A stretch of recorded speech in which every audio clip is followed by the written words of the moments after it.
Bonjour tout le monde, aujourd'hui on va faire un circuit abdos tout niveau. Les plus avancés ce sera sur les barres de traction et barres parallèles et on va descendre jusqu'au débutant où là ce sera intégralement au sol. Beaucoup de gens en street workout, en calisthénie font des circuits centrés sur les abdos, certains pour l'esthétique, d'autres comme moi plus pour améliorer ses capacités car les abdos, là c'est au sens large, c'est-à-dire qu'on va aussi inclure le bas du dos par exemple, donc c'est vraiment tout le buste, tout le tronc.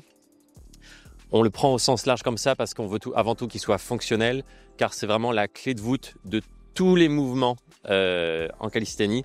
À partir du moment où vous voulez faire une figure, un mouvement qui implique simultanément le haut du corps et le bas du corps, une contraction de tout le buste va être primordiale pour la qualité d'exécution et juste pour être capable de le faire proprement. Donc c'est pour ça que périodiquement, on aime bien insister dessus à bon coup. On peut par exemple faire lundi pull, les exercices de tirer, mardi push, les exercices de pousser, mercredi leg, pull, push, abdos par exemple. Ou si vous avez un truc plus resserré, si vous avez moins de séances dans la semaine, on va peut-être focus un peu sur les abdos en fin d'une séance ou d'une autre, celle qui vous arrange. On va commencer, il y a 8 exercices, un pour le haut des abdos, un pour le bas des abdos, un pour les obliques, un pour le dos, bas du dos. Haut, bas, oblique, bas du dos, on fait ça 2 fois. On va commencer avec des sit-ups en chaise avec du poids, petit exercice au sol pour bien se chauffer. Si vous êtes intermédiaire, faites-le sans poids et si vous débutez, vous faites juste des crunchs, c'est-à-dire des toutes petites élévations. Attention, les crunchs, ils sont souvent déconseillés parce qu'en fait, ils sont en général mal faits, mais bien faits, il n'y a pas de souci. Beaucoup ont tendance à se compresser, à amener la compression en fait vers le bas du corps, alors qu'en fait, il faut chercher à s'élever vers le haut, toucher le ciel avec le nez, enfin imaginez-vous quelque chose comme ça. Et là, il n'y aura pas de compression, là il y aura juste cette espèce de mouvement d'élévation et pour le coup, qui ne pose aucun problème.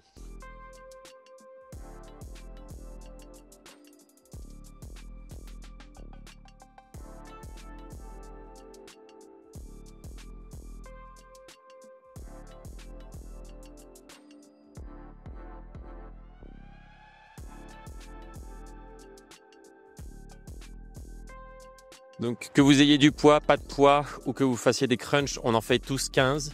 Là, je prends 2 kilos. Il n'y a pas besoin de poids très lourd pour les abdos au sol comme ça, pour vraiment sentir une grosse différence. Donc je vous conseille un petit poids léger et de vous focaliser avant tout sur la qualité de mouvement. C'est parti, on en fait 15.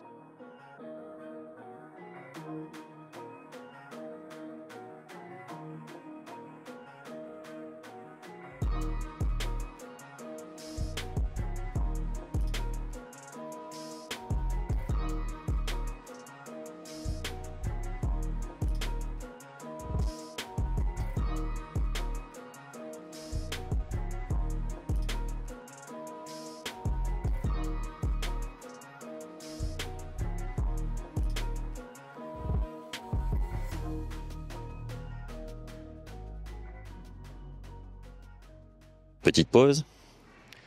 Le suivant, on passe un gros cran au-dessus, ça va être des montées de jambes à la barre. On va essayer de taper la barre avec les orteils. Si vous ne pouvez pas faire celui-là, vous faites juste des montées de jambes à l'horizontale en contractant bien les abdos. Là, on est plus bas des abdos si vous arrivez à monter plus haut que l'horizontale. Si vous contractez et que vous montez que jusqu'à l'horizontale, ça va quand même bien tous les inclure, même si a priori ils ne sont pas directement engagés. Et ça va aussi beaucoup travailler les fléchisseurs des hanches qui sont primordiales dans ce sport et pour la vie de tous les jours. Ils sont pas très esthétiques, on les voit pas beaucoup donc les gens s'en foutent, mais ils sont tout aussi importants que les abdos. Montée de jambes à la barre, on va en faire 6 à 8, montée de jambes à l'horizontale 10, et si vous pouvez pas, vous faites des montées de hanches au sol et vous en faites 12.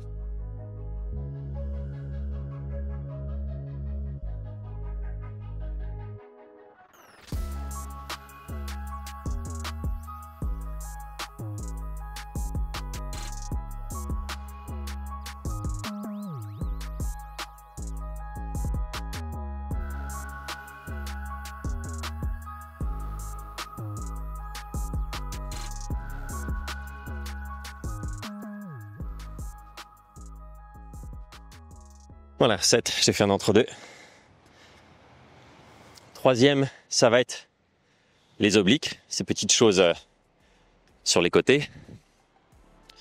Voilà, qui ont un énorme rôle de stabilisateur pour la rotation aussi. Ils sont vraiment extrêmement utiles. Donc les plus avancés, on va les travailler avec un travail de drapeau où on va faire des négatifs de chaque côté, bien sûr. On va en faire 5-6 de chaque côté. Les intermédiaires, vous pouvez vous mettre en drapeau au sol, en étoile, où vous essayez comme ça de les contracter à fond et de vous tirer, soulever comme si vous allez réussir à quitter le sol. 20 secondes de chaque côté. Et les débutants, vous allez faire du gainage côté, tout simplement. 40 secondes par côté, ce sera très bien. C'est parti, 5-6.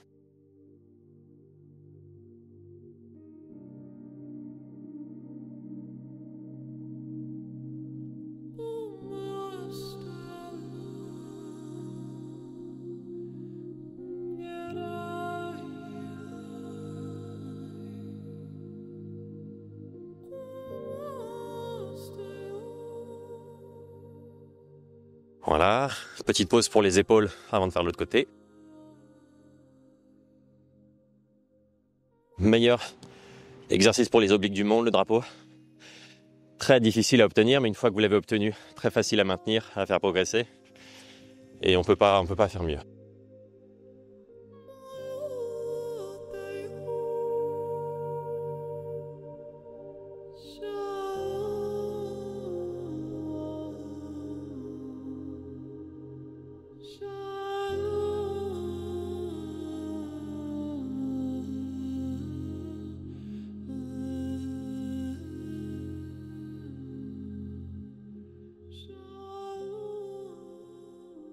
Ça peut se faire sur ce genre de barre, une branche, un panneau de signalisation, un espalier si vous avez. Là, on va pas forcément chercher une forme parfaite, les bras parfaitement tendus, parce qu'on vise vraiment un travail des obliques avant tout, donc c'est eux qui doivent endurer au maximum. On finit la première série de 4 exercices par le dos. Je vais prendre un petit poids.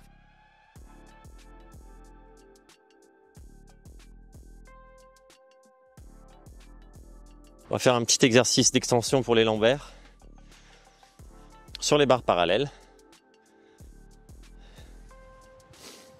Là, je prends un poids assez léger, vous pouvez prendre plus, toujours 2 kg. Si vous ne pouvez pas les faire avec du poids, faites-les sans poids. Et si vous ne pouvez pas les faire sans poids, vous allez tout simplement au sol faire des Superman, mais que le haut du corps. Vous ne soulevez que le haut du corps. Et en termes de répétition, 10 avec le poids, 10 sans poids et 12 si vous faites les Superman.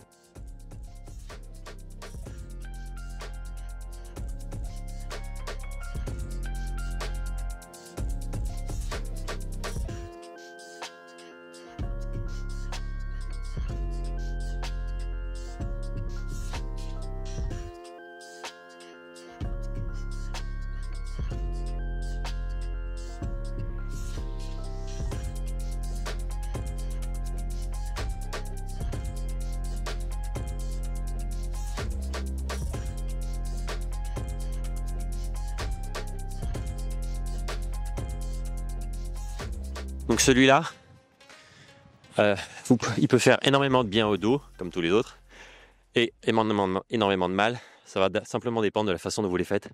Ne cherchez pas à relever la tête ou à relever le haut du corps. Pour remonter et pour descendre, cherchez à contracter les abdos, à vous mettre en gainage en fait, à vous redresser simplement par le gainage. Et ça va aussi indirectement impliquer énormément le bas du dos de la bonne façon en contraction intelligente et synchronisée avec les abdos, car ils doivent tous travailler ensemble. Pour ces exercices, il ne faut jamais chercher à isoler quoi que ce soit, mais à tout faire travailler ensemble. L'isolation en général est une habitude mentale qui, à terme, crée énormément de douleurs, de blessures. Le corps est fait pour travailler en totale harmonie. On repasse par le haut, et à vrai dire, haut des abdos, bas des abdos, tous les abdos là. On va faire le back lever, donc qui est un exercice comme le gainage, mais très avancé. Si vous ne pouvez pas faire le back lever, vous pouvez essayer de faire le back lever jambes pliées, et sinon ça va être du gainage. On va en faire 40 secondes en contractant à fond les abdos.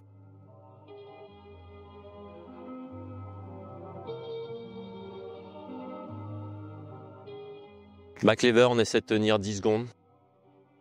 Gainage 40 secondes. Ouais.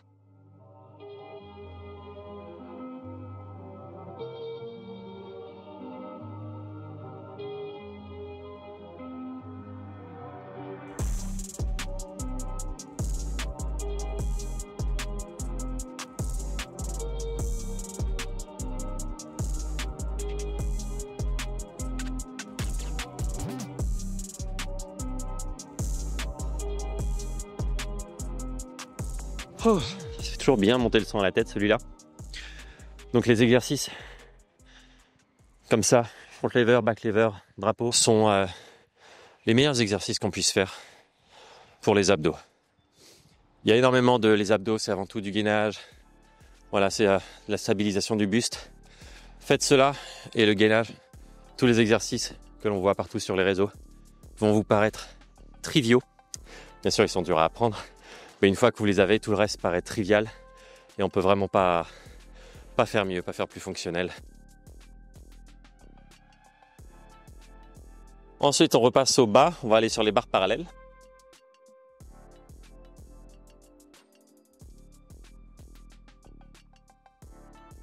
On va se mettre sur les barres parallèles et on va faire des montées de genoux jusqu'au visage, enfin en essayant de les monter.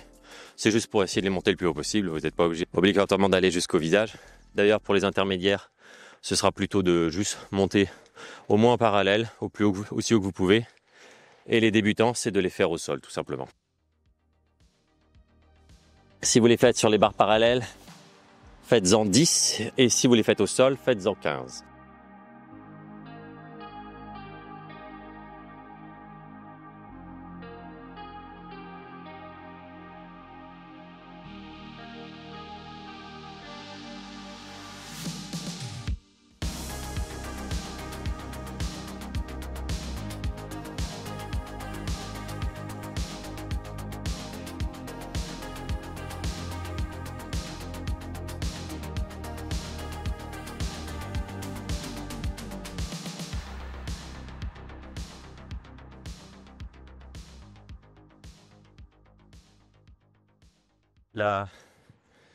Le mouvement doit être contrôlé. Ça ne doit jamais être de l'élan, de l'inertie, ça doit toujours être l'impulsion musculaire. Et même le retour. L'élan n'apporte rien. Avant-dernier exercice, les obliques de nouveau, on va aller sur barre de traction.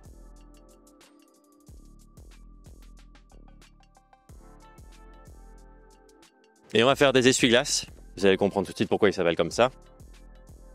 On va en faire 12. Si vous ne pouvez pas les faire sur barre, on les fait tout simplement allongés, jambes tendues. Et si vous ne pouvez pas les faire, on va tout simplement faire jambes pliées. 12 à chaque fois, 12 pour tout le monde. C'est parti.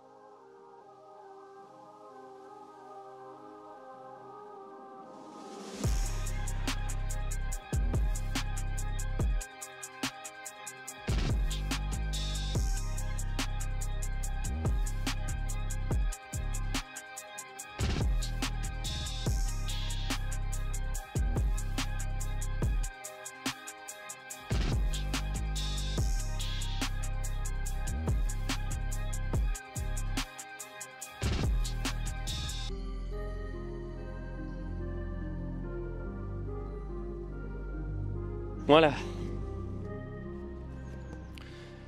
Très efficace cela, super efficace pour les obliques, pour la rotation du haut du corps par rapport au bas du corps. Je trouve ces exercices, drapeau, essuie-glace, pour tous ceux qui cherchent de la rotation, par exemple pour les arts martiaux ou pour tout un tas de sports, pour le sprint, etc.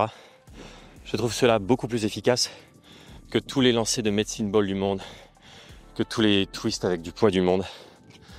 Ça apporte une fonctionnalité globale qui est très difficile à imiter. Mais je pense qu'on verra dans le futur ce genre d'exercice gagner en popularité, même par rapport aux athlètes de haut niveau. Ils sont chiants à inclure dans un entraînement déjà très exigeant, cet apprentissage de ces mouvements. Mais une fois que vous les avez, vos capacités sont définitivement supérieures aux autres. Dernier exercice, bas du dos.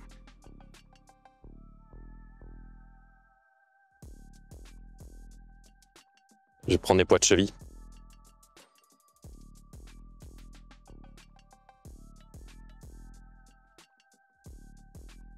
Deux kilos encore, 1 kilo dans chaque pied.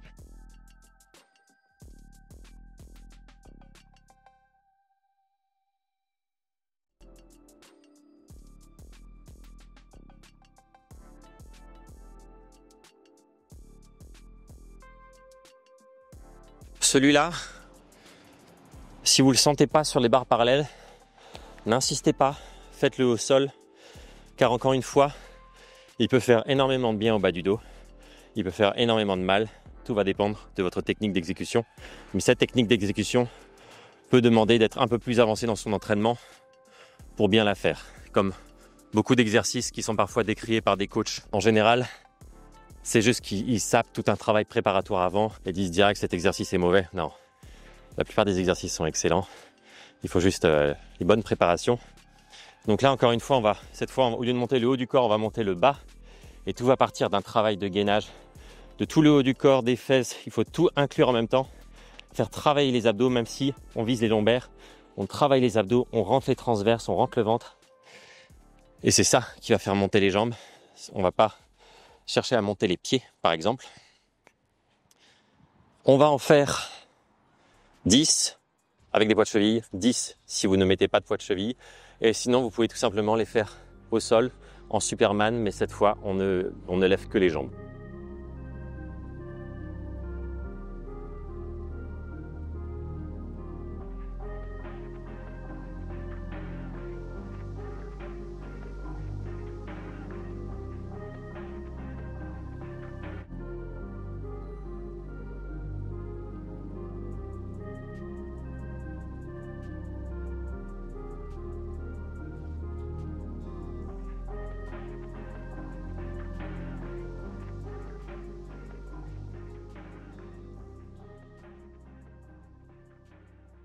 Voilà. On a fini. Qu'est-ce que vous faites après? Voilà, donc ce circuit est un circuit assez conséquent, particulièrement si vous montez vers les progressions plus avancées. Vous pouvez évidemment faire un mixte des progressions selon là où vous en êtes sur tel ou tel mouvement. Peut-être qu'il y a un mouvement avancé que vous maîtrisez, le reste vous avez besoin de le faire au sol, faites ça. Voilà, faites votre propre soupe de tout ça. Tant que vous avez, avec les progressions avancées, que vous avez l'objectif, ça va faire les mouvements de base avec les objectifs avancés en tête, les mouvements avancés en tête, permet en général déjà de mieux engager les muscles, de mieux exécuter le mouvement. Donc c'est toujours intéressant d'avoir tout ça en tête quand on s'entraîne.